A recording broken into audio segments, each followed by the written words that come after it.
Good morning, students. My name is Deepa Garg, your science subject teacher. Today we teach you chapter 11. Chapter 11 के 2 part हम पहले भी study कर चुके हैं. चैप्टर 11 का हमारा नाम है लाइट, शेडो एंड रिफ्लेक्शन. तो जिसके हम 2 पार्ट स्टडी कर चुके हैं. आज हम स्टार्ट करते हैं अपना part 3. Never ever look directly at the sun. यानी कि पहले बताया था आपको हमने एक्टिविटी 5 में कि हमें डायरेक्ट सन को अपनी नंगी आंखों से नहीं देखना चाहिए. That could be extremely harmful for the eyes. ये आपकी आंखों के लिए हानिकारक हो सकता है. तो there is an interesting pinhole camera in nature. Sometime when we pass under a tree covered with large number of leaves we notice small patch of sunlight under it. These circular images are in fact pinhole images of the sun. The gap between the leaves act as the pinholes. These gaps are all kinds of irregular shape, but we can see circular image of the sun. Try to locate image of the Paheli has another thought. Surely all these result that we are seeing formation of shadow and pinhole image are possible only if light move in a straight path. तो देखिए, प्रकृति में एक रोचक छिद्र camera है. कभी कभी हम ऐसे छिद्र के नीचे से गुजरते हैं जिसमें ढेरों पत्तियां होती हैं, तब हमें उस पेड़ के नीचे सूर्य के प्रकाश के धब्बे दिखाई देते हैं. तो वास्तव में ये वृत्ताकार प्रतिबिंब जो हमारे होते हैं, जो हमारे वास्तव में वृत्ताकार जो प्रतिबिंब होते हैं उसके बारे में हम देखेंगे. पत्तियों के बीच के खाली स्थान सूची छिद्र की भांति व्यवहार करते हैं. इन खाली स्थानों में सभी प्रकार की अनियमित आकृतियां हो सकती हैं, परंतु हम सूर्य के वृत्ताकार, लेकिन हम जो करते हैं वो सूर्य के वृत्ताकार प्रतिबिंब ही देख सकते हैं. आगामी सूर्य ग्रहण के समय सूर्य के प्रतिबिंबों को देखने का प्रयास करेंगे. यह अत्यंत रोचक हो सकता है. बूझों के मस्तिष्क में एक विचार चल रहा है. वो क्या है कि हमने अपने सूची छिद्र कैमरे से सड़क पर चलते लोगों के उल्टे प्रतिबिंब देखे थे, और सूर्य के जो प्रतिबिंबों के साथ क्या होता है, क्या वे प्रतिबिंब हम भी हमें उल्टे दिखाई देते हैं. तो पहेली का अन्य विचार है कि निश्चय ही ये सब परिणाम जो हम देख रहे हैं, जैसे छायाओं का बनना या छिद्रों का दिखना, सूची छिद्र, प्रतिबिंब आदि तभी संभव है जब प्रकाश केवल एक सरल रेखा में गमन करे. नेक्स्ट आती है हमारी activity 6. Let us use a piece of a pipe or a long rubber pipe tube, light a candle and fix it on a table at one end of the room. Now standing at the other end of the room, look at the candle through the pipe. The pipe is little while you are looking at the candle. Is the candle visible now? Turn the pipe a little to your right or left. Can you see the candle now? तो आइए pipe का एक छोटा टुकड़ा या रबड़ की एक लंबी सी नली लें. कमरे के अंदर एक तरफ मोमबत्ती जलाकर मेज के ऊपर रख दें.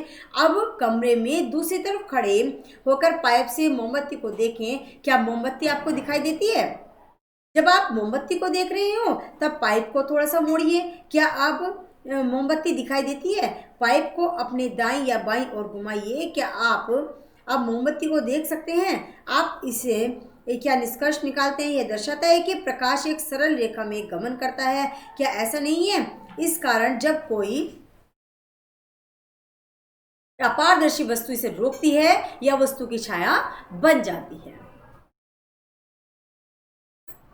नेक्स्ट पॉइंट आता है हमारा 11.4 मिरर एंड रिफ्लेक्शन, यानी कि दर्पण और परावर्तन. तो we all use mirror at home. You look into the mirror and see your own face inside the mirror. What you see are reflection of your face in the mirror. We also see reflections of other objects that are in front of the mirror. Sometimes we see reflection of trees, buildings and other objects in the water of the pond or a lake. तो हम सभी घर पर दर्पणों का प्रयोग करते हैं। आप दर्पण में अपने चेहरे को देखते हैं, जो आप देखते हैं वह दर्पण में आपके चेहरे का परावर्तन है। हम दर्पण के सामने रखी वस्तुओं का परावर्तन भी दर्पण में देखते हैं। कभी कभी हम झील अथवा तालाब के पानी में पेड़ों, इमारतों तथा अन्य वस्तुओं का परावर्तन भी देखते हैं। नेक्स्ट आता है हमारा activity 7।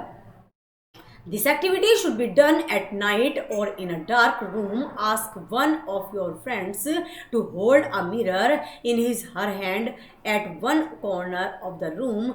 Stand at another corner with a torch in your hand.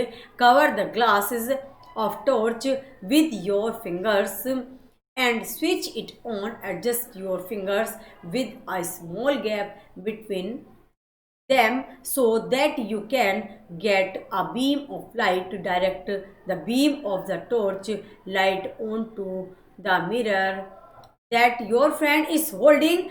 Do you see a patch of light on the other side? तो यह क्रियाकलाप रात्रि के समय या अथवा अंधेरे में किया जाना चाहिए।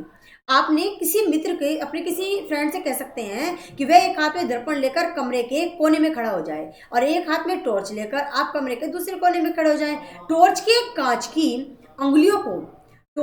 कांच को अपनी उंगलियों से ढक लीजिए तथा टॉर्च को जलाएं। किरण पुंज प्राप्त करने के लिए अपनी उंगलियों के बीच कुछ जगह छोड़ें। प्रकाश पुंज को आपके फ्रेंड द्वारा पकड़े हुए दर्पण पर डालिए। क्या आप दूसरी तरफ प्रकाश का धब्बा देख सकते हैं?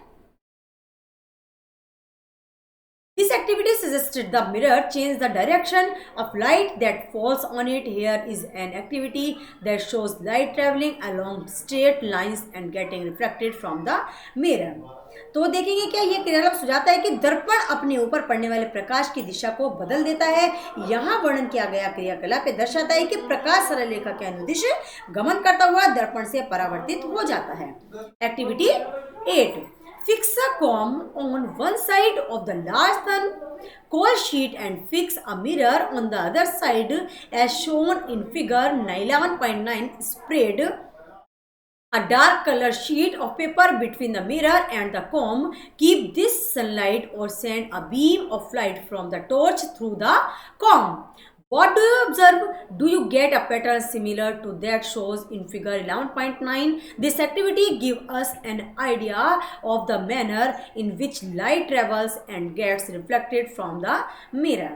तो एक बड़ी थर्माकोल की शीट के किनारे पर एक कंघी या उसके दूसरे किनारे पर दर्शाए अनुसार एक दर्पण लगाइए। दर्पण तथा कंघी के बीच कागज की गहरी रंगीन शीट बिछाइए। इसे सूर्य के प्रकाश में रखिए या कंघी के सामने टॉर्च से प्रकाश किरणें डालिए। आप क्या अवलोकन करेंगे कि आप जैसा पैटर्न प्राप्त करते हैं, इस क्रियाकलाप से हमें यह प्राप्त होता है कि ज्ञात होता है कि प्रकाश किस प्रकार गमन करता है और किस प्रकार प्रकाश दर्पण से परावर्तित होता है। तो स्टूडेंट्स, आज हमारा चैप्टर 11 यहीं स्टॉप होता है। नेक्स्ट टर्न पर हम इस चैप्टर के आपको नोट सेंड करेंगे। सभी बच्चे अपनी नोटबुक में सुंदर तरीके से वर्क करेंगे। आज के इस वीडियो को वॉच करना है, बुक से रीड करना है। Thank you everyone.